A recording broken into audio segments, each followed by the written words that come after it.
Amen. Thank you, Father, the Son, the Holy Spirit. Amen. Okay, so yun nga po, sa mga hindi pa po nakakilala sa akin, ako po si Kenneth Tulio Lopez. So nabanggit naman na kanina ni Coach Jen kung ano ba yung background ko, no? So sa mga hindi po nakakaalam, ako po ay taga Batangas. No? So shoutout po kung may mga Batanggenya dyan, no? Okay. So syempre, diretso na tayo sa ating topic ngayong gabi. Ang the secret to saving and building your future. So, mga kasama, dapat tayo yung nagkokontrol sa pera. No? Huwag po nating hayaan na yung pera ang mag-control sa atin. So, kaya po kumapit kayo or samahan nyo kami hanggang huli at wag na wag nyo po akong iiwanan. Dahil usapang future nyo po ito. Diba? Okay. At syempre yung topic natin, hindi ko po yan hinulaan lang or basta ginawa lang. No, yan po ay hango sa napakaganda nating libro na The Secret to Saving and Building Your Future. No? Ayan, yan po ang libro ng ating IMG community. Okay, so sabi nga sa likod ng libro na to, di ba? Yung financial education, napaka-importante yan. Kasi hindi lang yan para sa mayaman. Dahil para yan sa ating lahat. Anumang estado ng buhay meron tayo ngayon, kailangan natin ng sapat na edukasyong pang-pinansyal. Okay, ang tanong, Ken, ano bang matututunan namin ngayong gabing ito? No? So, una nga po dyan, kung gaano ka-importante yung financial literacy. Pangalawa, yung financial concept, we need to know before we invest. Ayan, kailangan po natin yan, siyempre, para hindi tayo ma-scam. Ayan, and yung mga financial solutions na kakailanganin nating matutunan. Di ba? At siyempre, yung pang-apat, kung paano nga ba tayo matutulungan ng IMG para ma-achieve natin ang ating mga goals. Ayan, kasi naniniwala ako na lahat naman tayo na nandito ngayon, di ba? May kanya-kanya tayong goals. At siyempre, yung mga goals natin, gusto nating ma-achieve. Okay. Ito po ang ating unang pag-usapan, yung the challenging future. Naalala niyo ba mga kasama? Ang dami nating mga challenges na kinaharap. Diba? So, bawat isa sa atin, marami ng mga challenges na lalampasan. Diba? Merong mga challenges na, yun, kasalukuyan, pinagdadaanan natin. Pero naniniwala ako na malalampasan natin yan. And syempre sa future, meron din tayong mga challenges na kakaharapin. At ito nga po yung ilan. Diba? Na dapat nating paghandaan. Una dyan, sabi nga dito, no one plans to fail. They just fail to plan. Diba? So marami pong tao na hindi naman nila gustong mag-fail sa buhay, pero nangyayari na mag-fail dahil hindi napagplanuhan ng ayos. So tayo na merong oras pa ngayon, di ba? So kaya nga po tayo nandito para paghandaan yung ating future. Okay, una nga dyan na dapat nating pagtuunang pansin, yung no savings and hidden. Di ba?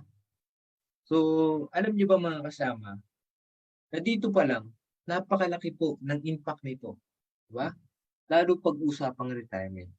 Kasi paano nga naman tayo makakapag-retiro, di ba, kung wala tayong ipon or konti lang yung ipon. And syempre, paano nga naman tayo makakapag-retiro kung marami tayong utang? Di ba, saan naman tayo kukuha ng panggastos or ng pangbayad? Di ba, kung may utang man. Ayan. And yun nga, sabi nga, maraming tao, di ba, ang napipilitang magtrabaho beyond 65 years old para lamang makasurvive. Diba? Marami tayong makikita sa social media or mismong member ng ating pamilya, di ba?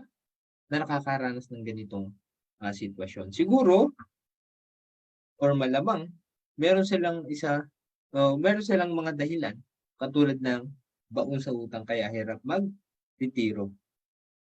Di ba? Kung minsan nga nangyayari, nag-retiro na, di ba? 60 or 65, nag-retiro na. Pero mapipilitan pa rin magtrabaho. Di ba? Kasi nga, isa sa mga dahilan, marahil ay wala silang gaanong ipon and maraming utang. Di ba? Kaya tayo ng mga mas nakababata pa mga kasama, ngayon pa lang po hanggat maaari, mag-save tayo ng mag-save. Di ba? And kung may utang man po tayo ngayon, Ang tanging solusyon lang po talaga diyan ay siyempre bayaran, 'di ba? Ayan, at yan nga po ay isa sa mga dapat nating pagtuunan ng pansin or paghandaan. Okay. Pangalawa, yung the high cost of education. Ayan, so sino po dito ang parents na nagpapaaral ng college, no? So sino po dito? Ayan, so comment naman ako diyan ng me. Ayan. Alam niyo ba mga kasama, pag hindi natin napaghandaan yung high cost of education, eh masasaktan yung susunod na henerasyon. Bakit? Kasi nga napakamahal magpaaral. Tama ba? Hindi naman sa pagbaba ng presyo yung pag-aaral. Sa panahon ngayon, laging sa pagtaas or pagmahal. 'Di ba? Kasi pag hindi po natin 'to pinaghandaan mga mommy and daddy, 'di ba? Ito yung mga posible pong mangyari. Una, makapagkolehiyo man sila pero hindi sa eskwelahan na gusto nila, 'di ba? Pangalawa, baka makapagkolehiyo man sila pero hindi yung kurso na gusto nilang kunin, 'di ba? So mapipilitan silang kunin yung kurso na hindi naman nila gusto. At ang pangatlo, na masakit na mangyayari, baka hindi na rin sila makapagkolehiyo, 'di ba? At tayong mga parents, ayaw nating mangyari yun. Dahil nga, pag nangyari yun, masasaktan yung susunod na henerasyon. Diba? Yung mga anak natin or yung mga kapatid, pamangkin na mas nakababata. Diba? So, wag nating hayaan na tayo mismo yung sumira sa kanilang pangarap. Diba? So, tayo po ang may time or may chance or may pagkakataon na paghandaan yung high cost of education. Diba? Yung kanilang college education, no? Okay. And ang pangatlo mga kasama, yung increasing cost of living. 'Di ba? Napakamahal ngayon ng bilihin. Tama pa mga kasama? Bilihin, gastusin, napakataas. Laging tumataas, nagmamahal. Tama? And ang hirap mag-save. Tama ba mga kasama? Lalo na pag dumating yung mga pangangailangan. Katulad na lang ng emergency repair, 'di ba? Illness, tuition, at marami pang iba. 'Di ba? Ano ang nagiging solusyon natin pag wala tayong naihandang pera para sa mga pangangailangan na 'yan? Eto, ang nagiging option natin, mangutang. Tama ba? 'Di ba? So, sabi nga, bato-bato sa langit, tamaan ay bukol. 'Di ba? So, katulad namin, 'di ba? Katulad ko noon, aminado naman po ako sa ganitong sitwasyon noon. Pag hindi napapaghandaan talaga, 'di ba? And naalala niyo ba mga kasama, dati, sobrang dami pang mabibili ng 1,000 pesos. 'Di ba kasi nga mura pa yung bilihin. Oh? Pero pansinin niyo po ngayon, yung 1,000 pesos natin, napakaliit na lang ng value. Tama ba? Pag nag-grocery nga tayo, minsan hindi na nga natin kailangan ng basket. 'Di ba? Kasi nga konti na lang yung kaya niyang mabili. Ayan, dahil nga sa pagtagal ng panahon, lahat ng presyo ng bilihin at gastusin tumataas at nagmamahal. Kaya po isa to sa mga dapat nating paghandaan, yung increasing cost of living. So marami tayong mga kababayan, sabi nila, malaki daw or mahal yung cost of living sa abroad, no? So tama naman yun, pero alam niyo ba, dito rin sa Pilipinas, pamahal na rin po ang cost of living. 'Di ba? Ayan, at ramdam natin yung pare-pareho. Okay, pero mga kasama, kailangan natin kumalma. Bakit? Dahil with financial education, and syempre, yung proper execution, kayang-kaya po nating harapin lahat ng challenges na meron tayo or lahat ng challenges na kakaharapin natin. Bakit? Kasi yung financial education, siya pala yung magsisilbing hope talaga para sa ating lahat. Kaya, katulad nga nandun sa likod ng libro, yung financial education, para yan sa lahat. Hindi lang yan para sa mayaman. Diba? Ganun po pala talaga ka-importante yung financial education, no? So sana po clear, 'di ba? Na clear. Okay. So ang tanong, why invest? Bakit nga ba kailangan natin mag-invest? Or sa mga kasama natin ngayon na nag-i-invest na, ang tanong ko, bakit kayo nag-invest? Or para saan yung investment na meron kayo? Sige nga, comment ako dyan sa chat box natin mga kasama para lang malaman din namin or para ma-share nyo naman sa amin yung idea bakit kayo nag-invest or para saan. Sige nga. Okay, hintayin po namin yung chat nyo, no? Okay, so syempre, kailangan natin mag-invest. Unang-una sa dahilan talaga para ma-beat natin yung inflation na talagang patuloy tumataas. Di ba? Lumulubog yung inflation dito sa Pilipinas, di ba? Or kahit naman sa abroad, ganun din. Diba? Naalala nyo mga kasama, noong 2003, ang presyo ng McDo meal na to, 25 pesos lang pag umorder ka. Pero, sa pagtagal ng panahon, dahil sa inflation, tumataas ng bilihin. Diba?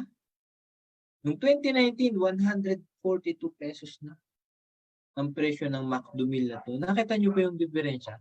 Nakita nyo po yung epekto ng inflation? No? So, yun po ay patuloy na mangyayari habang tumatagal or habang lumalakad yung panahon. No? So, imagine, kung yung pera mo itinabi mo noong 2003, yung 25 pesos isinave mo kasi gusto mo pagdating ng 2019, makabili ka pa rin ng McDo meal na to. Eh, hindi na po mangyayari kasi nga tumaas na yung presyo. Diba? Kaya mga kasama, sa mga kasama natin, no? Na hindi nag-i-invest dahil ang ginagawa ay itinatabi yung pera sa alkansya or saan ba? Sa ilalim ng unan, no? So, sa saan pa ba? Sa box, sa mga box, sa envelope, 'di ba? So hindi po magkaka-interest yan. No? Lagi niyo po 'yung tatandaan. Pagka-interesan baka pa, 'di ba? Ayan, so kaya po kailangan nating i-invest yung pera natin kasi nga meron tayo kailangang taluhin or talunin na inflation. Okay? Ayan. Siya po yung nagpapaliit ng value ng pera natin. And syempre, kailangan po natin mag-invest to achieve our specific goals. Diba? Ipaglaban naman natin yung ating mga goals sa buhay. Ito pa rin naman natin. Diba? Napakarami nating pangarap. Kaso, kung aasa lang tayo sa sahod natin ngayon, diba? Tingin nyo ba ma-achieve natin yan? Or sa kakarampot na kinikita natin, ma-achieve ba natin yan? Siyempre, ma-achieve man siguro, pero matagal pa. Pero kung tayo mga kasama nag-i-invest, aba, edi may kalinawan or kaliwanagan, di ba? Ayan. So kasi, yan, marami sa atin. Isa sa goal natin na gusto ma-achieve, yung dream house, yung hayahay na buhay pagdating ng retirement, or yung iba sa atin, yung mga travel, di ba? Makapag-travel all over the world or dito man lang sa Pilipinas, di ba? And syempre, lahat naman ng ginagawa natin ngayon, para yan sa ating family. Di ba? So kaya kailangan po natin mag-invest mga kasama para lahat ng the best maibigay po natin sa ating pamilya. Di ba? So, naniniwala ba kayo sa kasabihan na libre lang ang mangarap? Tama naman po yun. Pero lagi nating tatandaan, bawat pangarap may presyo. Di ba? Kung minsan ba nagtataka rin kayo, bakit ganun? Ang tagal-tagal na natin nagtatrabaho, di ba? Yung ilan sa atin, 2 dekada na nagtatrabaho, 3 dekada, 4 na dekada, di ba? Malakas naman kumita, di ba? Minsan nga, may mga bonus pa, lalo na ngayon, di ba? Bigayan na ng bonus. Di ba? Sa mga susunod na buwan, bigayan na ng bonus. Pero, bakit yung ilan or karamihan sa mga goals natin, hindi pa rin natin ma-achieve? Isa rin ba yan sa mga katanungan na pumapasok minsan sa ating isipan? So siguro, ang isa sa dahilan dahil mali yung formula natin pagdating sa usaping savings or mali yung ating pamamaraan ng pagbabudget. Di ba? Kasi pagka-receive natin ng income, ano bang inuuna natin? Siyempre, expenses. Ano ba yung expenses natin? Pambayad sa kuryente, sa tubig, ano pa? Internet, ano pa? Baon ng mga bata, di ba? Ayan. Grocery, marami pang iba. Tama. Pati nga Shopee at Lazada kasali, di ba? Ayan. And kaya kadalasan nangyayari, konti lang yung masisave or yung konti lang yung nasisave natin. No? Kasi nga, kahit anong gawin natin, or kahit balik-balik natin, kahit gaano kalaki yung income, mas malaki yung expenses. Tama ba? Agree ba kayo mga kasama doon?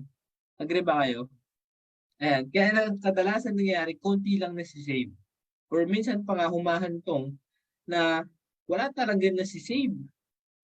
Diba? Kaya nag-jump tayo na mangungutang. Doon na pumapasok na makakapanghiram tayo. Diba? Sa ating kakilala or minsan nga hindi natin kakilala. Diba? So kung ganun po ang way or yung paraan natin ng pagsisave, mali po yun mga kasama.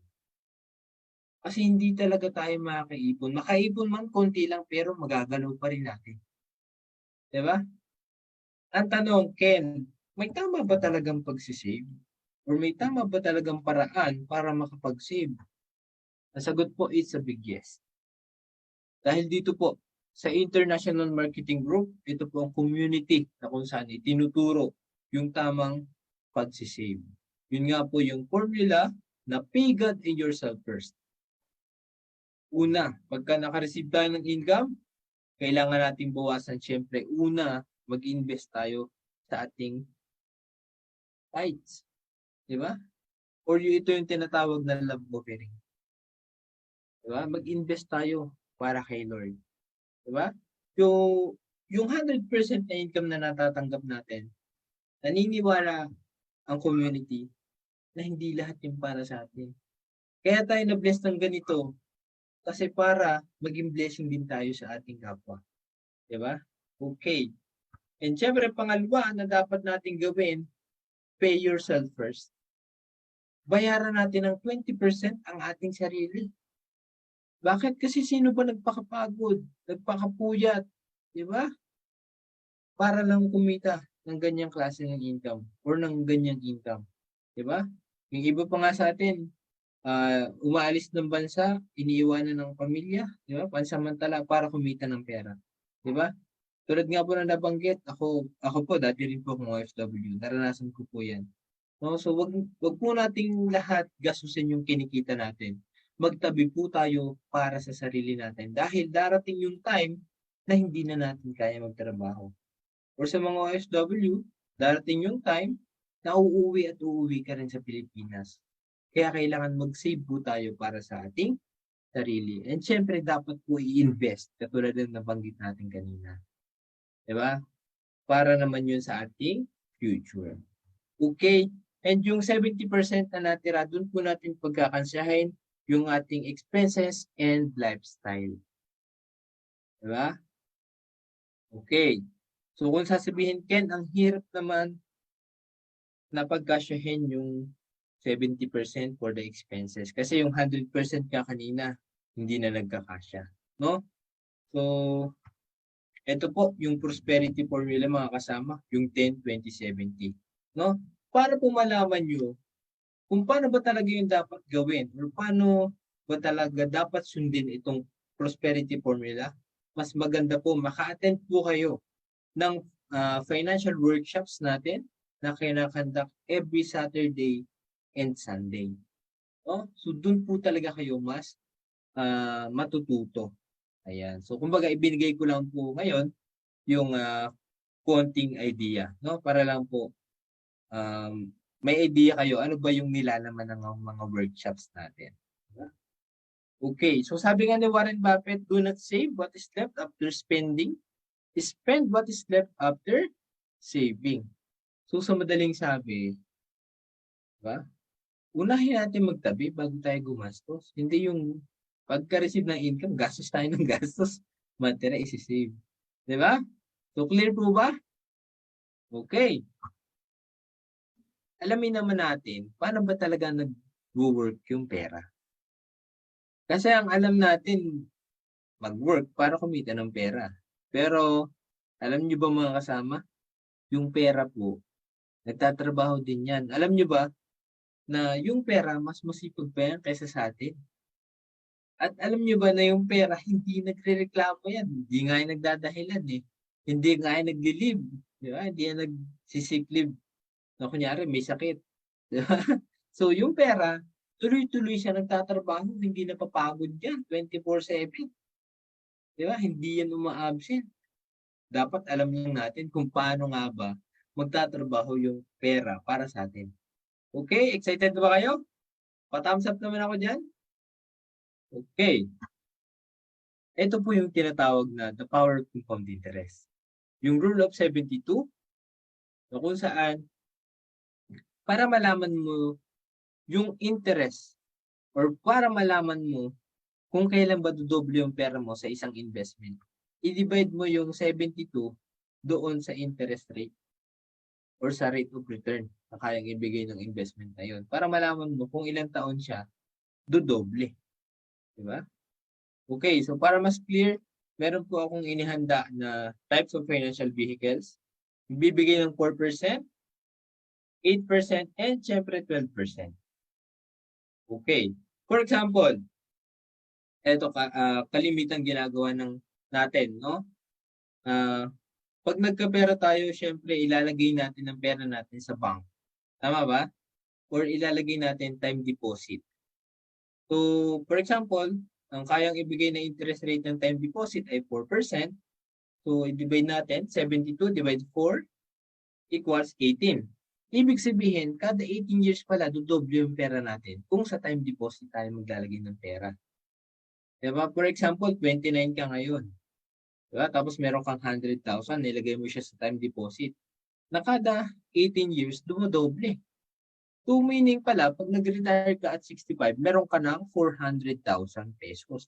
Ang tanong ko sa iyo ngayon, kakasya ba sa isang retiree yung 400,000? No? Para panggastos niya. Sige nga, pasagot naman ako dyan sa ating chat box. Kasya ba? Yes or no? Ayan, malamang sa malamang, kulang. Di ba? Parang patalastas lang. Kasi siyempre, pagdating ng time na yon, maliit na yung value ng pera na yan. So, ngayon pa nga lang, maliit na nga yung value ng 400,000, di ba? So, malaki lang siyang tingnan, pero madali siyang uubos. Di ba? Okay. Eh kung ilagay naman natin sa nagbibigay ng 8%, katulad ng Pag-ibig MP2, no? So, 29 ka, tapos meron kang 100,000, 72 divide 8 equals 9. Ibig sabihin, kada siyam na taon, dodoble yung pera natin.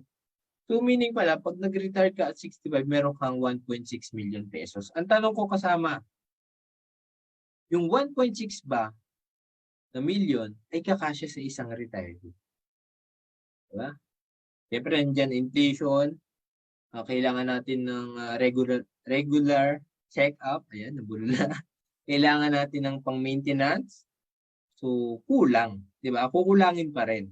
Pero, paano kung ilagay natin sa mas mataas na interest? Tulad ng 12% na kayang ibigay ng stock market. Diba? 72 divided 12 equals 6. Ibig sabihin, mas mabilis. Kada 6 na taon, dumudoble yung pera mo na 100,000. Pag nag-retire ka, meron kang 6.4 million pesos. Ayan. So, syempre, eto, mas may linaw na hayahay ang buhay pagdating mo ng retirement. Bakit? Kasi mas malaki kumpara doon sa dalawang pwedeng paglagyan ng pera or financial vehicles. Diba? Ayan. So, syempre, kung papipiliin tayo, pipiliin natin yung mas mataas. Okay, so bakit namin sinishare to? Kasi gusto po namin ipaalam sa inyo na hindi lang sa bangko dapat maglagay ng pera. Diba? Marami pang mga financial vehicles na pwede nating paglagyan ng pera. Dapat po i-maximize natin yung kakayahan ng pera. Kasi nga yung pera, hindi siya napapagod. Kaya niya magtrabaho ng walang pahipahinga. No? So, ganun po yung pera. Diba? I-maximize natin yung potential na kayang kitain ng pera natin. Okay? Pero, hindi ko naman sinabi na wag na maglagay ng pera sa bangko. Siyempre, kailangan natin maglagay para sa ating emergency fund. Okay? Clear po ba yun? Okay, kung clear, di pa tayo sa next slide. Okay, tatanungin ko naman kayo mga kasama. Would you like to be partners with this company? Kilala nyo, alam ko, kilala nyo naman yung mga companies ito. Pinakamayamang company sa Pilipinas. Malalaking korporasyon, di ba? Okay, ang tanong, gusto niyo ba maging partner? Ta-type naman ako dyan ng yes or no. Sige nga. Siyempre, kung yes ang sagot nyo, no, kasi hindi ko nakikita yung chat. Ayan. Meron po tayong dalawang paraan. Unang paraan, dito po sa direct stock. No? Ayan. So, meaning, ikaw direkta ka magdi-decide, ikaw direkta ka magre-research, ano ba yung magandang company na paglagyan ng pera ngayon. Diba? Pero, dahil katulad natin ng mga bising tao tayo, dahil may siyempre, may kanya-kanya tayong mga trabaho, mga profession, kung isisingit pa natin yung pagre-research, kulang or kukulangin na yung oras natin. Siyempre, may family time pa, di ba? Meron pa tayong ibang mga, iba pang mga ginagawa. Siyempre, yung iba nag-exercise, may Zumba, di ba? Marami pa tayong mga activities. Kung isisingit natin yung pagre-research, baka kulangin na tayo ng energy. Di ba? Mas maganda na habang baguhan pa lang tayo, kasi unang papasok pa lang tayo sa pag-i-invest, dito muna tayo sa mutual fund. Bakit? Dito rin naman siya mag-i-invest sa mga malalaking company. Pero ang kagandahan at kaibahan, dito po sa mutual fund, tayo to, mga maliliit na investor. Diba? Yung pera natin, ilalagay natin sa mutual fund company, sa isang cold fund. Tapos, ang magmamanage nun, si fund manager. Diba? Professional ang maghahawak ng pera natin. Saan ka pa? Diba? At yung pera natin nakalagay sa pinakamalalaking company sa Pilipinas. Diba? At ang kagandahan pa, dito sa mutual fund, hindi lang sa isang company nakalagay yung pera natin. Naka-diversify po yan. Or naka-allocate sa iba't ibang company. Diba? Sa top 10 blue chip company. Okay. Ang tanong, Ken, baka naman mahal ang pag-i-invest sa mutual fund kasi wala naman akong ganung kalaking pera na pang-invest, no? So ito po ang good news. Siyempre, tayo ng mga Pinoy, gusto natin lagi ng good news, di ba? So ang good news po mga kasama, as low as 1,000 pesos, pwede ka nang makapag-start ng investment dito sa mutual fund. Di ba? Kaya hindi na tayo makapagdahilan na naku, wala naman akong malaking pera para makapag-invest. Kasi nga, 1,000 pesos lang, pwede ka na magsimula. Ang tanong, Ken, paano naman yung mga sunod? Ano yun, 1,000 pesos pa rin? Or mas malaki dapat? No? Or araw-araw ba to? No? Or every month ba to? Or yearly ba? No? So, ang good news po ulit, ang pinakamaliit na pwede nating idagdag, di ba? Sa mutual fund natin, ay 20 pesos. Di ba? Napakaganda ng mutual fund. Bakit? Kasi 20 pesos pwede ka na makapag-invest. Yung sukli mo sa tindahan, pwede mo i-invest. Di ba? At naka-invest pa sa mga malalaking company sa Pilipinas. Di ba? So pag kumain ka sa Jollibee, proud ka. Bakit? Kasi nag-i-invest ako niya 20-20 araw. Di ba? Nakaka-proud. Di ba? Hindi yung kakain ka sa Jollibee, pero yung pinangkain mo sa Jollibee galing sa mga. Di ba? So iba yun. No? So, mas maganda nag-i-invest tayo mga kasama. Kasi nakaka-proud na kahit ganito lang yung kinikita natin or ganito lang ini-invest natin, at least, kaparte tayo sa mga malalaking company sa Pilipinas. Di ba? Okay. So, to know more about mutual fund mga kasama, pansamantala ko muna puputulin. Kasi, yun nga, kahapyaw lang ang binigay ko dahil baka kulangin tayo ng oras. Okay? To know more about mutual fund, contact the person who invited you. No? Kontakin niyo po yung mga tao na nag-invite sa inyo ngayon dito sa ating Zoom or dito sa ating Facebook Live. Tanong niyo sa kanila, paano ba makapag-invest doon sa mutual fund? Diba? Okay. So, ang tanong, syempre, itatanong natin dyan, legit kaya yan? Ken. So, syempre naman po, governed po siya ng Investment Company Act RA 2629. Diba? At registered sa Securities and Exchange Commission. And syempre, from time to time, ino-audit po siya ng independent auditor. Diba? So, kaya talagang makakasigurado tayo na legit ang mutual fund. So, ang tanong, Ken, safe ba yung pera namin dyan? Hindi ba kayang itakbo ng mutual fund manager yan? So, malabo pong mangyari yun. Kasi ang trabaho lang ni fund manager, paramihin or palaguin yung investment natin. Diba? So, yung pera natin ay safe dahil nakalagay sa isang third-party custodian bank. Diba? So, sino magpapatunay? No? Kasi syempre, baka sabihin nyo, sinasabi mo lang naman yan, Ken, para maniwala kami. No? Ito po magpapatunay na legit ang mutual fund. Yung SSS po, yung kanilang pondo nilagay po nila sa mutual fund. No? So, initial investment nila, 3 billion pesos. Diba? Napakalaking pera nun. Invest nila sa Philiquity, Philippine Stock Index Fund, and Sun Life of Canada Prosperity. Diba? Pati na rin sa Atram Trust Corporation, nag-invest din po sila ng 1 billion pesos. Diba? So bakit sila nag-invest? Siyempre, para mas mapalago yung kanilang pondo. Kaya kung ikaw gusto mo rin mapalago yung pera mo, diba? Lalo na yung hindi mo pa naman gagamitin kasi for the future, mag-invest tayo. Diba? Katulad ng SSS.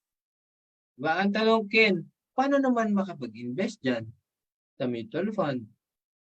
Okay, dito po, dumirekta na lang po tayo dito dumirekta na tayo dito sa IMG or International Marketing Group dahil tayo po ay isang principal distributor. Meron po tayong mga mutual fund partners, nandiyan ang Soldivo Fund, Philem Asset Management, FAMI, Philiquity, Atram, and Sun Life Asset Management. No? Mga kasama, lilinawin ko lang, hindi po investment company yung IMG. Meron lang tayong mga kapartner na mutual fund companies. At ang nag-provide niyan para sa atin ay ang Rampber Financials. Okay? Clear po ba? So, mapapansin natin na dito sa gawing kanan, dito nag-invest yung SSS. Kaya nakakasigurado tayo na talaga namang solid yung ating mutual fund partners. Diba? Okay. Gusto ko ring ipakita sa inyo mga kasama yung tinatawag na wealth calculator. Ito po yung calculator na kung saan makikita mo or kung talagang na-implement mo na sa sarili mo yung disiplina kasi nga uma-attend ka ng mga workshops dito sa IMG, magkakaroon ka ng disiplina. At yun nga yung get rich slowly but surely. Diba? Okay lang na mabagal basta sure. Diba? So for example, imagine nyo, every month nakakapag-save ka ng 1,000. Tapos na-invest natin siya sa nagbibigay ng 12%. Tapos after 30 years, yung 1,000 pesos mo every month, 3.5 million na pala siya. Diba? Kasi nga, disiplinado ka na nagsasave ka ng 1,000 pesos every month. Get rich slowly but surely. Pero, kung meron naman tayong kapasidad na lakihan yung kaya nating i-save, at syempre, mas maganda kung malaki yung kaya nating i-save and i-invest. Example, 5,000. Alam mo ba, after 30 years, meron ka ng 17.6 million. Paano kung mas malaki, 10,000 every month? Meron ka ng 35.2 million. Diba? San ka pa? Anong ginawa mo? Naging disiplinado ka lang. Get rich slowly but surely. No? So, bakit pinaulit-ulit ko yung get rich slowly but surely? Kasi po, hindi namin kayo tuturuan ng get rich quick scheme. Marami pong mga makikipag-usap sa inyo, mag-aalok sa inyo, na mag-invest sa kanilang company. Tapos, yung pera nyo, madodoble, matitriple. 'di ba? Sa napakaiksing panahon, 'di ba? After 2 weeks, after a month, no? So, mag-ingat po kayo doon. Dahil mga scam po, panigurado yung gano'n. 'Di ba? So, ingatan po natin ang ating pera. Dahil kung hindi natin iingatan ang ating pera, yung ibang tao po, may pakialam sila diyan. Dahil gusto nilang yung pera nyo ay mapa sa kanila. 'Di ba? Okay. Excited na rin ba kayo mga kasama makapag-invest sa mutual fund at sa direct stock? Pakisagot naman ako dyan ng yes. Okay. Kung excited na kayo, ito po. Dapat alam din natin or dapat solid yung ating financial house. Ano naman yan, Ken? Alam nyo ba mga kasama? Yung financial house or yung bahay ng pera natin, bahay financial, dapat po ay solid yan. Bakit? Una, siyempre pundasyon. At ang pundasyon sa bahay financial, yung healthcare. Bakit healthcare dapat ang unahin? Kasi nga, para pag nagkasakit tayo, ready tayo, may pambayad tayo sa ospital. Di ba? Ayan. And insurance, pangalawa. Bakit pangalawang insurance? Kasi nga, pag tayo mga breadwinner, kinuha na ni Lord, merong sasagot or merong darating na instant money para sa pamilya. Merong susuporta sa kanila. So kung may nag-aaral, patuloy makapag-aral. Maring makapagtapos. 'Di ba? Hindi yung iiwanan natin sa kanila ay utang. 'Di ba? Kaya mas maganda, meron tayong insurance. Okay? Eliminate natin ang debts kung meron man tayong utang. 'Di ba? So, kung malaki man yung utang or kesyo maliit man yan, isa lang ang dapat solusyon dyan, bayaran. 'Di ba? Kasi alam nyo mga kasama yung utang, pwede po kasi siyang magsilbing anay sa bahay financial natin. No? So, kaya niya pong ubusin lahat ng meron tayo. 'Di ba? At kita naman natin yan sa ating mga kaibigan, kamag-anak, 'di ba? Or minsan nga, tayo mismo nakakaranas ng ganito. 'Di ba? So, kaya eliminate natin ang ating debts. And syempre, emergency fund. Napaka-importante niyan. 'Di ba? Kasi hindi natin alam kung kailan darating yung mga emergencies, hindi natin alam kung gaano ito kalala. Kaya mas maganda meron tayong pondo na nakahanda. Kasi nga kung hindi natin paghandaan ng emergency fund, ano mangyayari? Kung walang pondo, emergency loan. Di ba? So, utang pa rin. So, nakabayad na nga tayo sa utang, tapos kung nag-emergency, utang na naman. So, wala na. Bumalik na ulit doon sa utang. Di ba?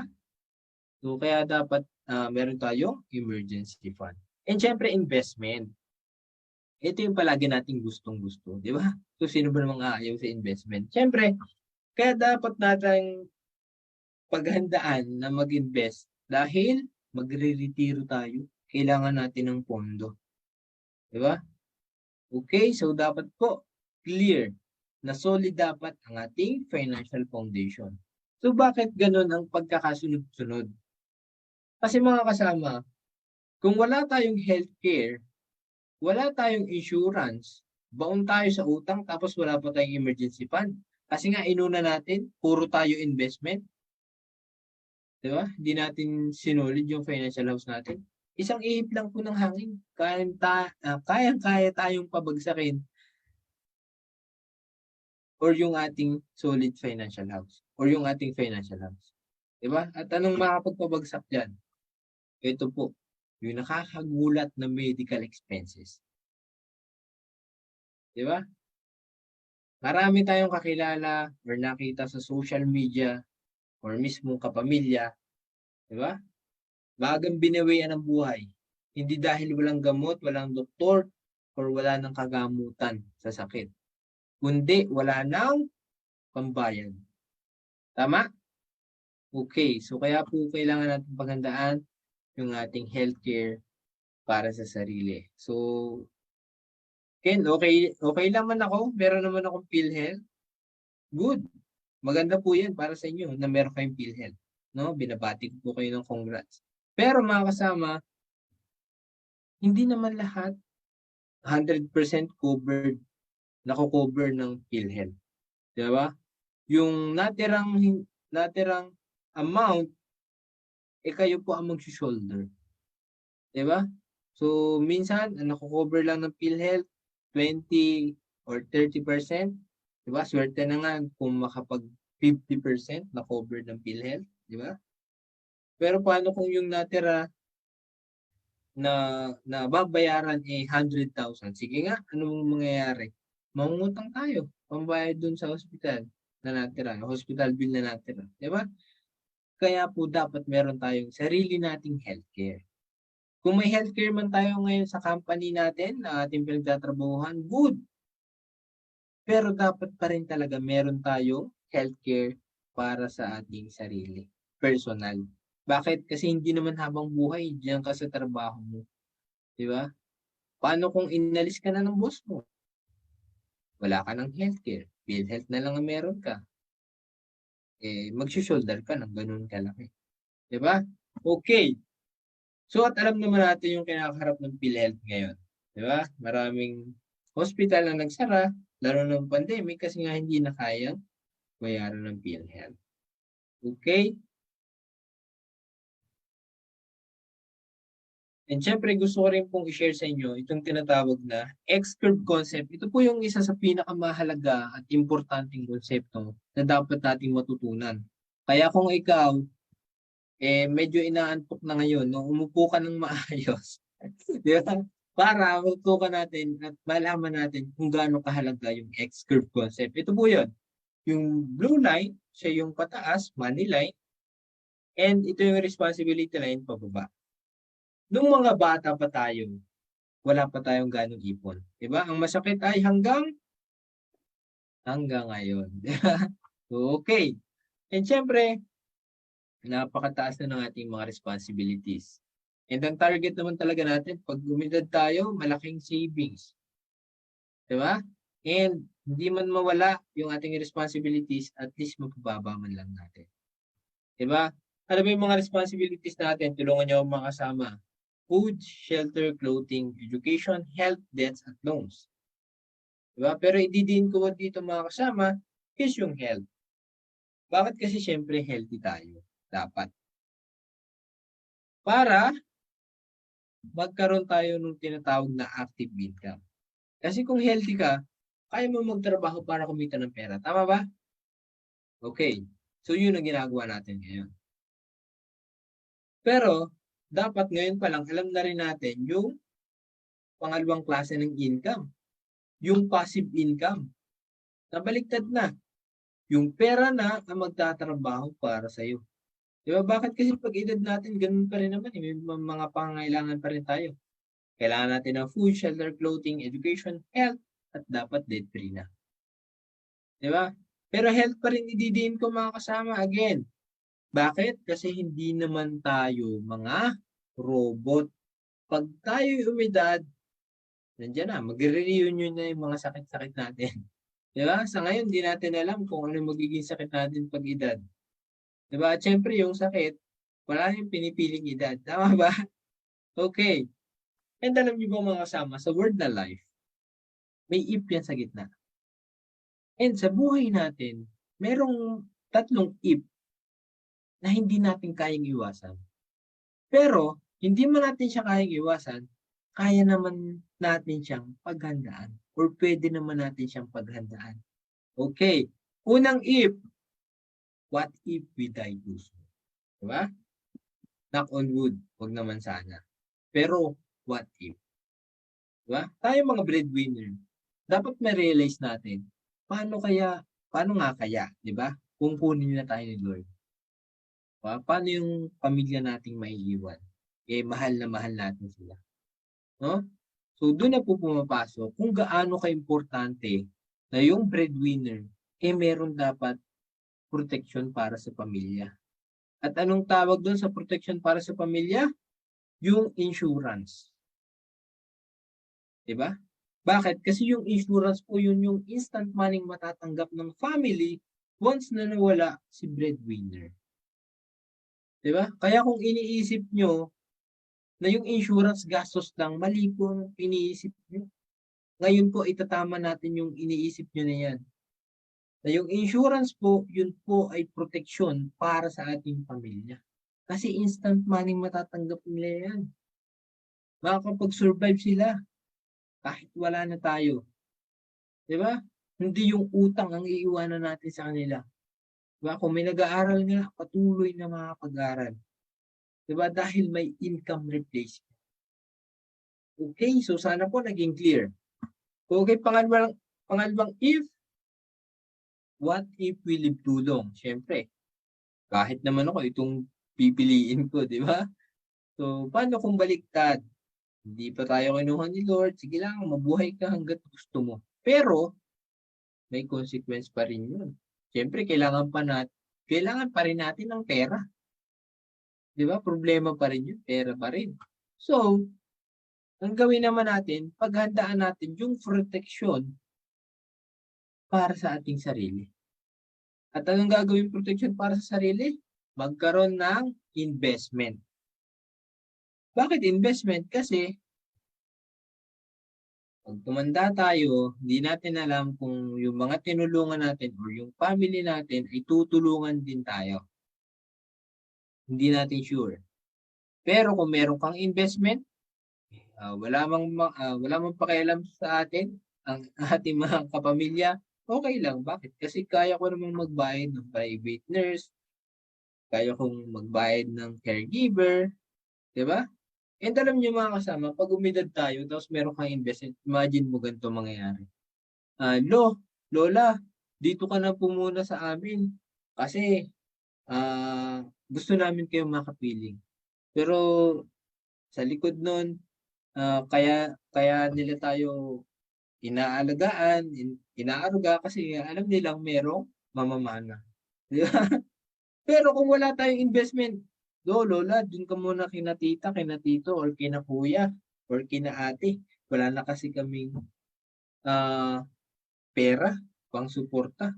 Di ba? Napakamahal pa naman ng gamot mo. Sa diaper mo pa nga lang, ang mahal-mahal na. Di ba? So, masakit yun para sa atin. At ayaw natin yung maranasan. Kaya kailangan meron tayong investment na living on interest. Di ba? So, sana po clear. Okay, pangatlong if, what if we get sick? Ayan na. Hindi natin alam to kung kailan darating talaga. Di ba? So, wala itong pinipiling edad. Paano kung nagkasakit na? Anong gagawin? Hindi man natin siya maiwasan. Paghandaan na lang natin ng proteksyon para sa savings. At ano yon? Ang proteksyon para sa savings ay tantaran. Kailangan natin ng proper healthcare. Diba? Kasi kung may healthcare ka, yun yung first level of defense mo. Diba? Magkasakit man tayo, may healthcare tayo na sasagot sa ating mga gastusin sa hospital. Para yung mga pinaghirapan natin, yung savings natin, hindi siya mauubos agad-agad. Diba? Okay. And ito po, mga kasama, bibigyan ko kayo ng tips. Ito po yung final test of a good healthcare. Dapat meron siyang short-term healthcare na magagamit natin ora mismo. Meron din siyang long-term healthcare na magagamit natin later. Diba? Beyond 100 years old, meron pa rin tayong magagamit. No? Okay. Kasi doon gamit na gamit yun eh. Pagka umidad tayo, tama ba? Okay, and dapat meron din siyang life insurance. Meron siyang death benefits na kung sakaling mawala si breadwinner o si plan holder, may matatanggap yung family. Diba? And syempre dapat meron din siyang savings and investment na yung pera natin doon, lalo na kung hindi nagagamit, patuloy siyang lumalago. Okay? So dapat po mga kasama, merong ganitong 4 cornerstone. Okay, so sana po clear. And alam niyo mga kasama, meron akong good news na naman para sa inyo. Dahil ang ating complete financial plan na hinahanap, nandito na po sa ating harapan. Yung Kaiser 3-in-1. Diba? So parang kape lang, di ba? 3-in-1. Alam niyo ba na may healthcare na parang kape? 3-in-1? Bakit? Kasi meron siyang insurance.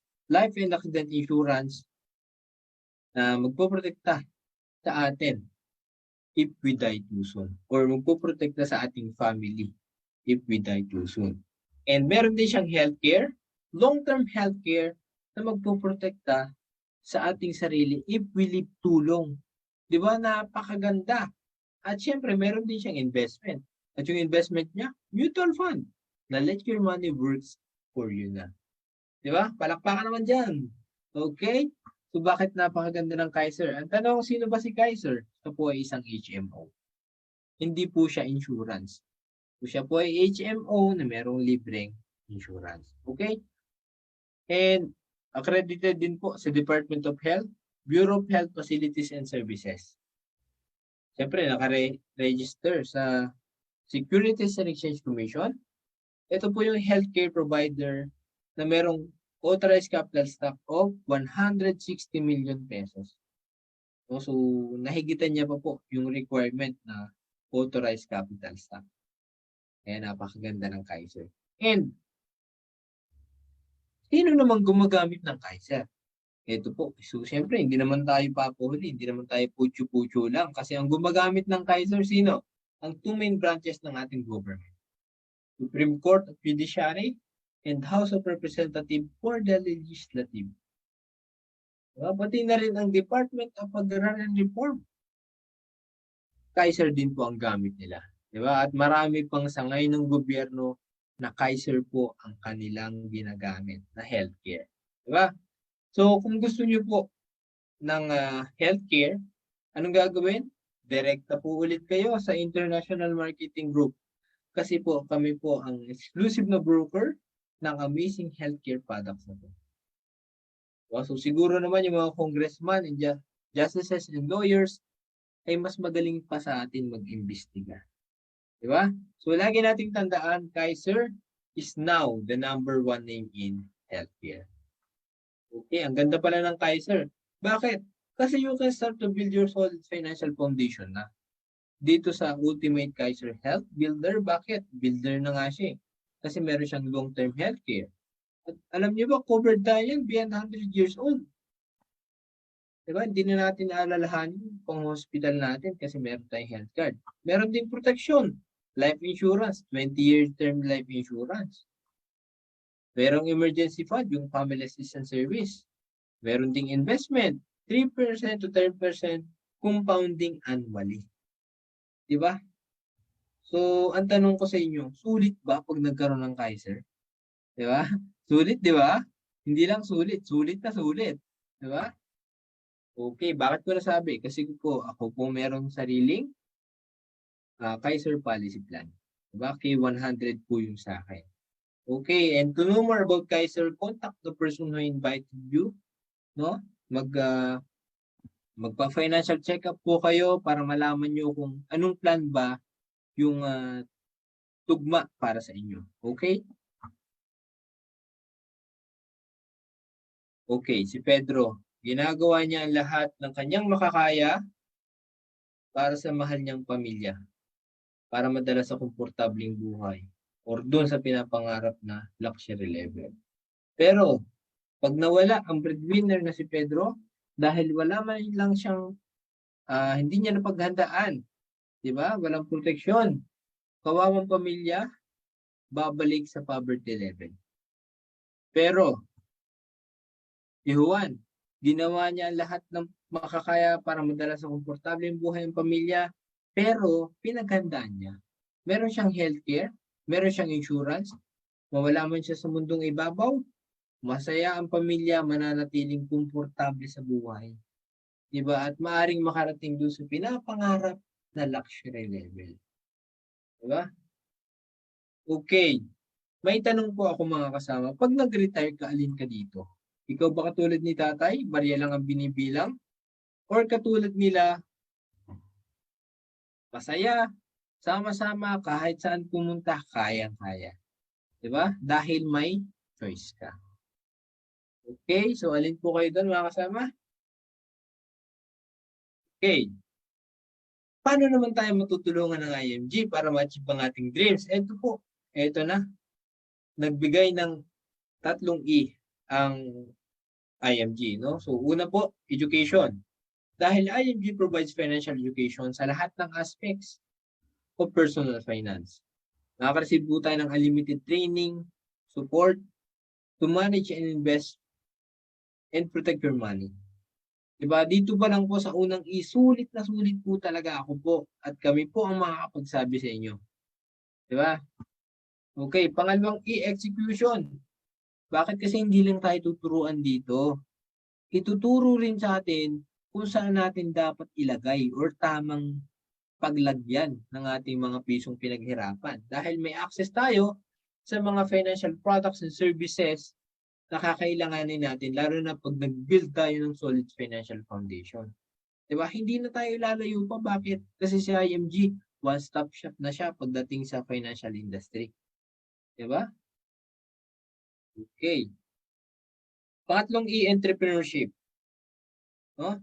Makapag-increase po tayo ng cash flow. Paano? By sharing your know-how in this fast-growing industry. Ito po yung opportunity para mabilis natin ma-achieve yung ating mga financial goals. Diba? Okay. Ayan, hindi ko lang ito na-edit, pero syempre, may enrollment fee po tayo. No? Pero, ang enrollment po natin ay 6,000 pesos. Pero ito na po agad ang mga benefits nyo. Diba? Ihanda ang mga kamay at pumalakpak. Pak! Meron po tayong automatic na Soldibo Mutual Fund account. Diba? Sila na po mag-open ng account para sa inyo at yung 1,000 pesos ay initial investment na po sa ating Soldibo Mutual Fund. Okay, 6,000 po ang ating enrollment fee. Pero yung 1,000 doon, nasa Soldibo Mutual Fund. So, dadagdagan na lang natin mga kasama. And, pak, yung 500 pesos naman nakalagay na sa Fidelity Life Insurance, yun po ay 1,000 fee, kasama na yun sa 6,000, no? Pero ang kapalit po nun, 50,000 coverage ng Fidelity Life Insurance. Diba? Kaya, check na check talaga. Para po siyang St. Peter, pero isang beses lang. Diba? Na 500. At kasama pa yun dun sa membership mo ng IMG. Diba? And may access tayo sa Everest. Ito po yung memorial services. Meron din tayong automatic, diba? Na 100,000 pesos personal accident insurance mula sa Manila Bankers Life. Saan ka pa? Sige nga, kung tatanungin ka, sulit ba yung enrollment fee? Dito pa lang sa 4 na to, sulit ka na. Diba? And dito pa nga, sa IMG Vision Care, may libre pa tayong frame. Diba? Frame ng salamin. Taon-taon, 2 piraso. Diba? So, ngayon pa lang, tatanungin ulit kita, sulit ba? Sulit ba yung membership ng IMG? No, ilan pa lang to sa benefits ha? Ito pa, yung Kaiser Medical Center natin, meron tayong free unlimited consultation. Diba? Tapos meron pa tayong Dominate Tools. Diba? Susulit talaga. Ayan. So mga kasama, bakit namin ito ginagawa? Kasi po, dito po sa IMG, ito nga po yung community at meron kaming campaign or ito po ay isang malawakang kampanya, yung 30M by 30 or makapag-educate ng 30 million Filipino family bago sumapit yung 2030. Diba? At sa kasalukuyan po, ito updated to, kanina ko lang tinignan, ang na-educate na natin ay 9,586,150 katao. Diba? Nakaka-proud na isa tayo or kaparte tayo ng ganitong kampanya or ng community na to, diba? So bakit natin to ginagawa? Para dumating yung time, lahat ng pamilyang Pilipino marunong na mag-ipon. Lahat ng pamilyang Pilipino wala nang utang. Diba? Lahat ng pamilyang Pilipino hindi na may bibiktima ng scam. Kasi nga uma-attend ng financial class dito sa IMG. Diba? Nakaka-proud. Pag nangyari yon, mas lalong gaganda ang ekonomiya ng Pilipinas. Diba? Mas lalo tayong titingalain ang bansa natin, no? Mas lalong titingalain ng iba pang mga bansa. Kahit napakaliit na bansa ng Pilipinas, pero yung mga tao doon, ang galing mag-ipon. Diba? Nakaka-proud yun. 'Di ba? Ang galing mag-save, ang galing mag-invest, 'di ba? So nakaka-proud 'yun. So, ah, ngayon pa lang napa-proud na ako, 'di ba? Lalo na 'pag nangyari 'yun. Okay? And ito po yung mga benefits pa natin sa IMG, no? Napakarami po natin benefits, 60 plus benefits po ang meron tayo, pero hindi ko na siya isa-isahin kasi mag-overtime po tayo. Yun nga, i-share ko lang yung ilan. Una nga yung education, meron tayong mga e-book, financial workbook, and yung pre-financial workshops na kanina ko pang binabanggit, no? Na mas magandang maka-attend kayo. Ayan, increase cash flow, debt management, 'di ba? Hanggang retirement planning and building a business in the financial industry. No, so sabi nga ng mentor ko, kung gusto mong gumaling sa isang bagay, attend ka ng workshops.